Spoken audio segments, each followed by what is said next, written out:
ఈరోజు మనం ఒక కొత్త టాపిక్ గురించి మాట్లాడుతున్నాం. అంటే ఈ బ్రెడ్ గురించి. ఈ బ్రెడ్ ఎలా తయారవుతుంది? మైదా నుంచి. మైదా ఏ సీడ్‌తో తయారవుతుందో తెలుసా? గోధుమలతో వచ్చే వేస్టేజ్ నుంచి ఇది తయారవుతుంది. అది మీకు తెలుసా? ఏదో తినేస్తున్నాం. పిజ్జాలని, బర్గర్‌లని, అదని, ఇదని అన్నీ తినేస్తున్నాం.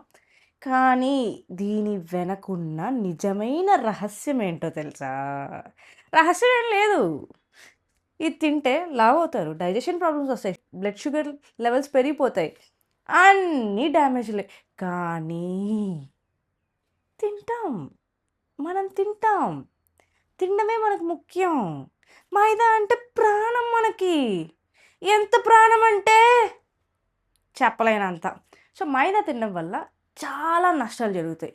సో, మైదా వెరీ వర్స్ట్ థింగ్. మైదాని అవాయిడ్ చేయండి. గోధుమని ఎక్కువ వాడండి. తెల్లగా ఉండేదంతా పోషణ ఉండేది కాదు. మైదా తినడం వల్ల ఏ లాభం ఉండదు.